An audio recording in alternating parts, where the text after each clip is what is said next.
there was that one place I always thought about, and I just wanted to be there with you. The place that no eye has ever seen, the place that no heart has ever perceived. I had a great feeling inside of me. Assalamualaikum teman-teman, bertemu lagi dengan saya Wilda Qanitah. Hari ini saya akan membahas tentang macam-macam bacaan gharib dalam Al-Quran. Mari kita simak bersama-sama. Gharib menurut bahasa artinya tersembunyi atau samar, sedangkan menurut istilah ulama qurra, gharib artinya sesuatu yang perlu penjelasan khusus, dikarenakan samarnya pembahasan atau karena peliknya permasalahan baik dari segi huruf, lafaz, arti maupun pemahaman yang terdapat dalam Al-Quran. Adapun bacaan-bacaan yang dianggap gharib dalam qiraah Imam Asyim, riwayat Hafiz diantaranya adalah imalah, ismam, saktah, tashil, dan naql. Mari kita bahas satu persatu. Yang pertama, saktah. Saktah adalah berhenti sejenak tanpa bernafas dengan tujuan untuk meluruskan arti ayat. Menurut Imam Hafiz, saktah hanya ada di 4 tempat, yaitu surat 18 ayat 1 sampai 2, surat 36 ayat 52, surat 75 ayat 27, dan surat 83 ayat 14. Berikut adalah contoh ayat yang mengandung saktah, diantaranya yaitu surat Al-Kahfi. Surat yang ke-18 ayat pertama dan kedua. Iwaja qayyima, dan surat Yasin surat ke-36 ayat 52. Bismillahirrahmanirrahim. Qalu ya wailana man ba'athana min marqadina hadza ma wa'ada ar-rahman wa sadaqal mursalun. Bacaan gharib yang kedua yaitu sajdah. Sajdah dalam Al-Quran ditandai dengan gambar berbentuk kubah. Disunahkan bagi pembaca dan pendengar untuk melakukan sujud tilawah ketika membaca atau mendengarkan ayat sajdah. Disunahkan melakukan sujud tilawah baik ketika sedang sholat ataupun di luar sholat. Di dalam sholat, sunahnya hanya ketika imam melakukan sujud tilawah. Jika tidak, maka makmum tidak boleh sujud sendiri karena makmum harus mengikuti imam. Di luar sholat, diharuskan menghadap kiblat dan suci dari hadas. Boleh diawali dengan berdiri ataupun duduk, dengan diawali takbiratul ihram ataupun tidak. Jika diawali takbiratul ihram, maka ditutup dengan salam.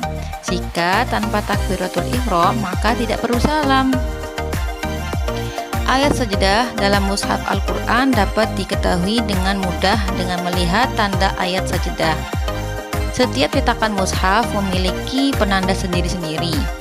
Pada umumnya berbentuk seperti tugu dengan ujung berbentuk waru. Bacaan gharib yang ketiga yaitu imalah. Imalah adalah memiringkan bunyi fathah pada kasroh. Contohnya pada surat Hud yang berbunyi majreha. Asal muasalnya majroha, tapi suara fathah dimiringkan menjadi kasroh, jadi majreha. Dalam Al-Quran hanya satu bacaan itu, yaitu terdapat pada surat Hud. Yang keempat, bacaan gharib yang keempat yaitu ismam.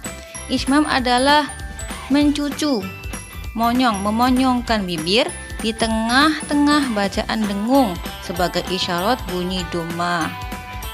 Itu terdapat pada surat Yusuf ayat 11 yang berbunyi Bismillahirrahmanirrahim. Qalu ya abana ma laka la ta'manna ala Yusuf wa inna lahu lanasihun. Cara membaca yaitu la ta'manuna, namun kata nu yang menjadi tambahan hanya diisyaratkan dengan gerakan bibir. ditambah mencucu tanpa suara. Jadi suara yang didengar hanya sebatas la ta'manna. Bacaan gharib yang kelima yaitu naql. Naql adalah memindahkan simbol atau baris kasroh pada huruf hamzah ke huruf lam, yaitu pada surat Al-Hujurat ayat 11. Bi'salismu. Naql yaitu memindahkan harokat suatu huruf ke huruf sukun sebelumnya. Alasan bacaan naql pada kata al-ismu yaitu terdapat dua hamzah wasol, hamzah yang tidak terbaca di tengah kalimat, yakni hamzah pada al-ta'rif, salah satu dari 10 kata benda yang berhamzah wasol yang mengapit lam sehingga menjadi tidak terbaca dikala sambung dengan kata sebelumnya. Di antara manfaat bacaan naql ini adalah untuk memudahkan umat Islam membacanya. Bacaan gharib yang keenam itu tashil. Tashil adalah meringankan hamzah kedua dari dua hamzah yang beriringan dengan bunyi leburan hamzah dengan alif. Terdapat dalam surat Fussilat ayat 44 yang berbunyi A'jamiyyu. Dilihat dari tulisannya, seharusnya dibaca A'jamiyyu wa Arabi. Tapi hamzah pertama dan kedua cara bacanya agak diringankan dengan bunyi leburan hamzah dan alif. Itulah macam-macam bacaan gharib. Kurang dan lebihnya mohon maaf. Semoga bermanfaat. Wabillahi taufiq wal hidayah. Wassalamualaikum warahmatullahi wabarakatuh.